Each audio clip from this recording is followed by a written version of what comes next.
And now on to Sky Chase Zone, otherwise known as the relaxing trip through the sky before you get to the final 2 levels of the game. Or I should say final level of the game, because technically speaking, the last level of the game isn't really a level, as more you're just fighting the final boss. You know, it's like Final Zone. So, this is just a nice little breeze. Now, one thing that is annoying is if you're supersonic, it is possible to go ahead of the tornado, which is what Tails is flying, which is Sonic's plane. Why Sonic has a plane, I will never know. And you can fall to your death. Only if you're supersonic. How do you turn supersonic? You jump when you have 50 rings. Welcome to the other reason why I did not get the Chaos Emeralds. We're gonna meet the main reason for that with the next zone. Oh, yes. Yes, we are. So, just beat up all the badniks, and you know what's the worst part? We're really not saving these things. We're killing them. I mean, look at Oil Ocean. I was releasing penguins in there. I'm releasing chickens right now. Okay, that's a big ship. Tails, why can't I get a ship that big? Oh boy, something's telling me I see platforms on it. Something's telling me I'm going to be platforming on that thing. Anyway, I wasn't paying attention. And that's what happens when you don't pay attention. I was bobbing my head to the music, and I wasn't paying attention, so I ended up getting hit by the jet planes. And now I have no rings. Oh no, if I die in Sky Chase, I don't know how I'll live with myself. I don't die in Sky Chase. But let's avoid all the flying turtles. You know, Robotnik, I don't think turtles fly. Then again, none of these, you know, flickies that I'm releasing do that either. But I've already doomed them all. Oh boy. Ladies and gentlemen, Wing Fortress Zone. Meet the main reason why I don't do Chaos Emerald runs in Sonic 2. For those who have never controlled Supersonic in Sonic 2, it's floaty and very easy to miscalculate jumps. I mean very easy. The amount of times I have died as Supersonic in Wing Fortress Zone is not a good thing. Note, this is not when I was a child, because as a child I didn't even know Supersonic existed. But more so when I was a teenager and I would play Sonic 2. Oh boy. It was not pretty in the slightest. Anyway, what I'm doing right here is if you go up here, you can knock down a life monitor.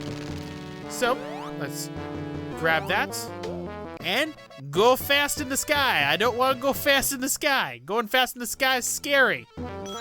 Makes me as fast as Supersonic and makes my jumping seem kind of imprecise. Not as imprecise as Supersonic, but still close.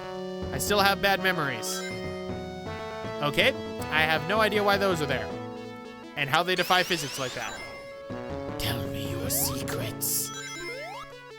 But let's get through the end and get to that dastardly Robotnik. I love just rolling my R's with Robotnik. And now we get to more platforming fun and a throwback to Labyrinth Zone, of all things. Yeah, I know. Labyrinth Zone, of all things. Only now we're in the sky and we don't have to drown.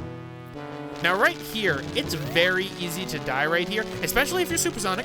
I'm gonna emphasize that. Because these platforms go down very fast. And if you're not careful, say you're Supersonic, you can die. And another thing is that little booster that just launched me across, have some momentum when going into that, because otherwise it'll launch you to your death.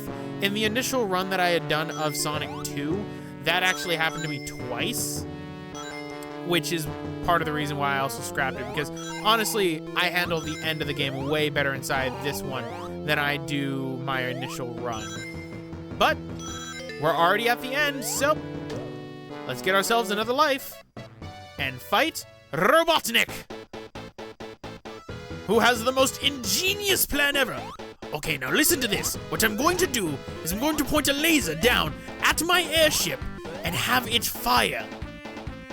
Now I know you seem to be lost right there, but it will work. It will get that dastardly hedgehog. What do you mean I will blow a hole through my ship? Oh, don't worry. But pretty much just gotta beat the laser. If you're supersonic with this boss becomes a joke. Pretty much any boss when you're supersonic becomes a joke because you're invulnerable, except for falling down pits, which is what Wing Fortress Zone is. But, oh no, I have no rings. What will I do? I don't want to die. Well, guess what? I don't. Ha! I like to think this is what's canon going through it because the next stage doesn't have any rings and I don't have any rings, so makes sense. But go into the cockpit and get an extra life. So, 16 lives in hand, and we're going to lose 2 of them when going to the final zone of Sonic 2. So, thank you, Tails. Where'd you get the rockets? Okay, I was about to say, and where's the fire? The fire came back. The fire came back. So, trying to catch up to Robotnik. And going up. Sweet. Cinematic. And I should warn you, if you are running close to the 10-minute mark on this stage, this does count towards it. You can time out if you're not careful. I wish I was joking. But, ladies and gentlemen, we're on the Death Egg, so welcome to Death Egg Zone. The final zone of the game, we have no rings, just like Final Zone, and now we must fight Mecha Sonic, otherwise known as Silver Sonic. Mecha Sonic is Sonic 3. I always get those two confused for the names. Get wrecked. Yeah, Silver Sonic is no threat.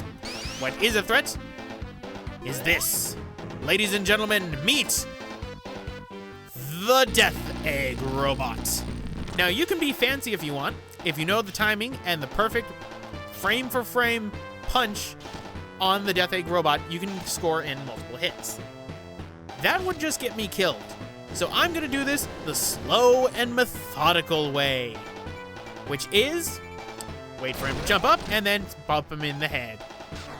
Because the spikes that are on the Death Egg Robot's arms are counted as spikes that can kill you.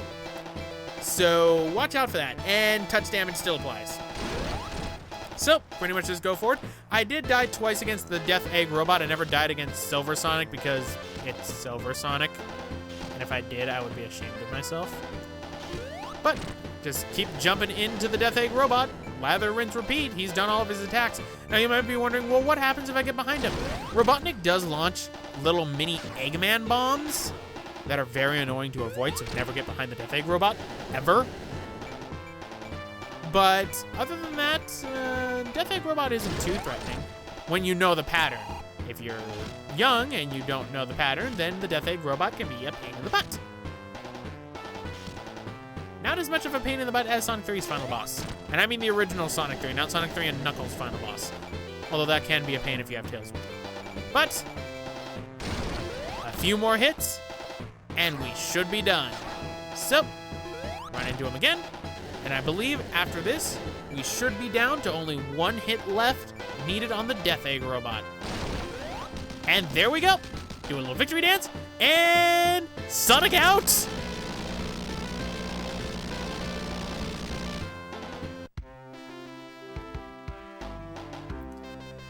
As all the surviving animals watch as the Death Egg explodes. I'd like to emphasize surviving animals because I'm pretty sure the environment I released most of those flickies in got them killed. Sonic ain't no hero. Sonic is kind of a dick. As Tails goes to save us. Because if you don't have the Chaos Emeralds, you can't fly. If you have the Chaos Emeralds, Tails is completely useless throughout the entire adventure. See, I give Tails some relevance. Plus also, I like this ending actually better.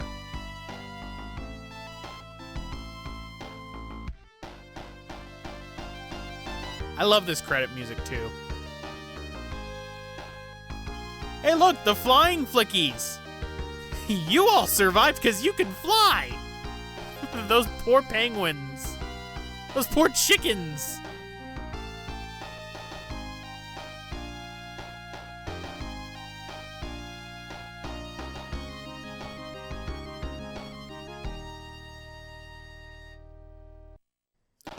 And there you go, ladies and gentlemen. Sonic the Hedgehog 2, created and developed by Sonic Team. My thoughts on Sonic 2. Sonic 2 is an improvement in every single way over the original Sonic the Hedgehog, which is what a sequel really should do.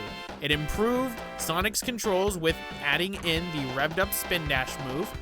The level design is more complementary to going fast rather than just platforming, while still having platforming elements to it. The music is phenomenal and is something that I love. The physics work great, so thank you, Mr. Naka. Thank you. And the game is paced pretty well, not too difficult, and a little bit towards the end, but it's not too bad. Overall, it's a great game, and it was my first one, so of course I'm going to have blind, unconditional love to it. But with this, ladies and gentlemen, we are done with the 16-bit games for the Summer of Bits.